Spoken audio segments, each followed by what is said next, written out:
ఉచిత IVF IUI consultation, ఉచిత ultrasound scan. 49 అంటే సంతానం, 49 అంటే సంతోషం. గడిచిన వారం 10 రోజుల నుంచి రేవంత్ రెడ్డి వర్సెస్ కేటీఆర్ ఇది కనబడుతున్నది. అది నిన్న పతాక స్థాయికి వెళ్ళిపోయింది.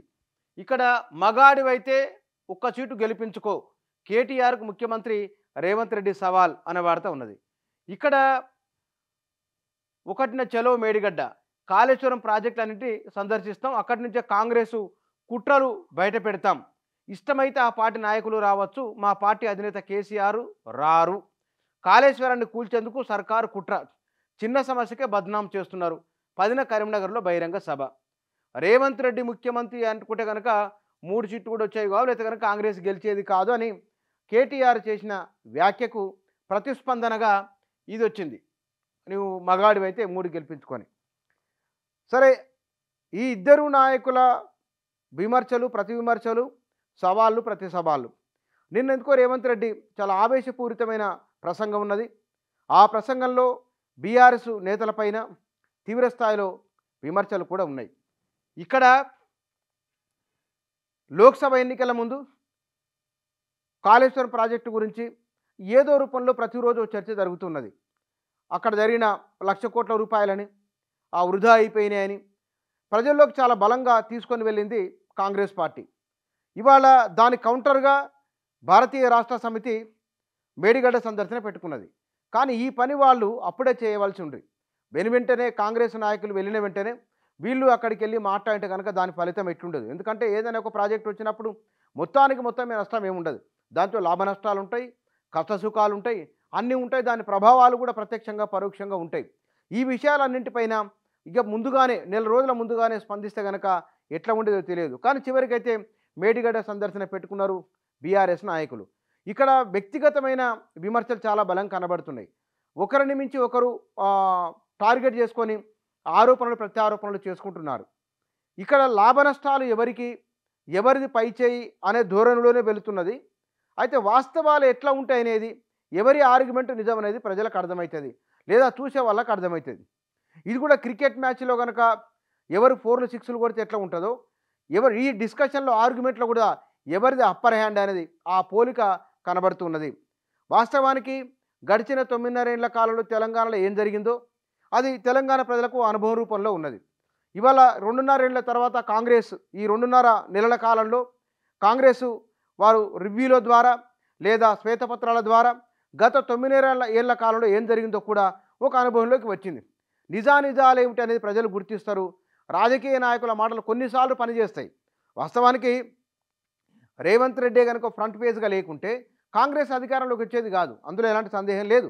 రాహుల్ ఎందుకంటే ఆయన PCC అధ్యక్షులు అయినప్పటి నుంచి ముఖ్యమంత్రి రేవంత్ రెడ్డి ఉంటారనేది చాలామంది బలంగా విశ్వసించిన విషయం, నమ్మిన మాట కూడా.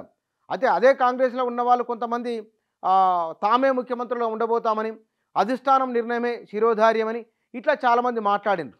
అల్టిమేట్గా రేవంత్ రెడ్డి ఎప్పుడైతే PCC అధ్యక్షులుగా వచ్చిండ్రో ఆ రోజు ఆయన ముఖ్యమంత్రి అనే విషయం కూడా కాంగ్రెస్ పార్టీలో చాలామంది తెలుసు. అప్పట్లో రేవంత్ రెడ్డి పైన ఆరోపణలు చేసిన వాళ్ళు, సీనియర్లు జూనియర్లు, బయటికి వెళ్ళి వచ్చిన వాళ్ళు, వాళ్ళ పెత్తనం ఏంది, పార్టీ నాశనం అయిపోయింది, ఇట్లా చాలా రకాల ఆరోపణలు విచ్చింద కాంగ్రెస్ పార్టీలో వచ్చినప్పటికీ కూడా రేవంత్ రెడ్డి ఫ్రంట్ పేజ్గా ఉన్నారు. రేవంత్ రెడ్డితోనే ఎన్నికలకు వెళ్ళిండు కాబట్టి అదొక అంశం. అయితే రేవంత్ రెడ్డే ముఖ్యమంత్రి అని బహిరంగంగా ఢిల్లీ అధిష్టానం ప్రకటన చేయలేదు. కానీ ఆయన ద్వారానే రకరకాల సభలు, సమావేశాలు, యాత్రలు, దళిత గిరిజన దండోరాని సభలు అని అట్లా జరిగింది. అది ఈ జరగడానికి వెనుక జరిగిన వర్క్ మొత్తం కూడా రేవంత్ రెడ్డిదే. బహుశా ఈ విషయం కూడా బీఆర్ఎస్లకు తెలుసు. కానీ ఇవాళ లోక్సభ ఎన్నికల్లో, అసెంబ్లీ ఎన్నికల్లో ఓడిపోయిన తర్వాత పదే కాంగ్రెస్ నాయకులు, మంత్రులు వరుసపెట్టి బీఆర్ఎస్ను కాళేశ్వరం విషయంలోనూ కరెంటు విషయంలోనూ విమర్శలు చేస్తూ వస్తున్నారు, ఆరోపణలు చేస్తూ వస్తున్నారు. దీన్ని ఇట్లాగా వదిలేస్తే కనుక పార్టీ శ్రేణుల్లో నైరాశ్యం ఉంటుంది, లోక్సభ ఎన్నికల్లో దాని ప్రభావం ఉంటుంది. కాబట్టి కేటీఆర్ చాలా ధైర్యంగానే ఒక్కడు కాదు 10 అడుగులు ముందుకేసి ఏ కాళేశ్వరం కూలిందని ప్రచారం చేస్తున్నారో అదే కాళేశ్వరం ప్రాజెక్టు సందర్శన పెట్టుకోవడం అనేది ఇది తెలంగాణ ప్రజలకు బీఆర్ఎస్ 9 ఏళ్ల కాలంలో ఈ పని చేసింది, దీనివల్ల ఈ ప్రయోజనం వచ్చింది అనుకో సానుకూల వాతావరణం కల్పించేందుకు చేస్తున్న ఒకానొక ప్రయత్నం ఇది. నిజంగానే ఈ ప్రయత్నం బీఆర్ఎస్ శ్రేణుల్లో కొంత మానసికమైన ధైర్యాన్ని ఇచ్చేవే. అయితే ఆడికి వెళ్ళిన తర్వాత ఏం చేస్తారు, మరి కట్టింది కేసీఆర్ కదా, ఆయన వచ్చి మాట్లాడాలని మళ్ళీ కాంగ్రెస్ వాళ్ళు అంటారు. వారు ముందు జాగ్రత్తగానే అక్కడికి కేసీఆర్ రారు అని చెప్పింది. కాంగ్రెస్ వాళ్ళు ఆ ప్రశ్న వేయడానికి ముందుగానే కేసీఆర్ అక్కడికి రానే రారు అని వారు మాట్లాడడం. ఇక్కడ మొత్తము ఈ ఎపిసోడ్ అంతా చూసిన ఒకవైపున కాళేశ్వరం ప్రాజెక్టులో ఎవరైతే బాధ్యులు ఉన్నారో వారిపైన వేగంగా చర్యలు జరుగుతున్నాయి.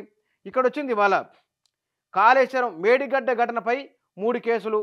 ఈ 3 కేసులు నమోదుకు విజిలెన్స్ అండ్ ఎన్ఫోర్స్మెంట్ సిఫారసు. అంటే మేడిగడ్డ పైన ఏం జరుగుతున్నదో ఒకవైపున కేసులు నమోదవుతున్నాయి, దానిపైన విచారణ జరుగుతూ ఉన్నది. మరొక వైపున మేడిగడ్డ సందర్శన పెట్టుకున్నారు బీఆర్ఎస్ నాయకులు. అంటే ఎక్కడ కూడా వెనక్కి తగ్గేది లేదు, మీరిచ్చే ప్రతి సవాలుకు మా దగ్గర జవాబు ఉంది అనే ధోరణితో బీఆర్ఎస్ నాయకులు దూకుడుగానే వెళ్తున్నారు. అంటే సైలెంట్గా ఉంటే సరిపోవడం లేదు, మౌనంగా ఉంటే కనుక మరింత నష్టం జరుగుతుంది. కాబట్టి కౌంటర్ అటాక్ ఇవ్వాలనే ధోరణి బీఆర్ఎస్ నాయకులు కనబడుతున్నది. ఈ పిక్చర్ మొత్తం కూడా ఇంతకుముందు కాంగ్రెస్లో 2-3 నాయకులు మాట్లాడిన దానికి ఈ వరుసగా 4-5 రోజుల నుంచి రేవంత్ రెడ్డి వర్సెస్ కేటీఆర్ ఇద్దరు మాట్లాడుతున్న మాటలు బహుశా ఈ లోక్సభ ఎన్నికల ముందు ఈ మాటల హీట్ ఎట్లా ఉండబోతున్నది, దీని పరిణామాల ప్రభావాలు ఎట్లుంటాయంటే మరునాడు మళ్ళీ ఇంకో కొత్త డైలాగుతోని మరో కొత్త ప్రారంభం ఉంటుంది తప్ప అంతకు మించి బహుశా ఏముండదు.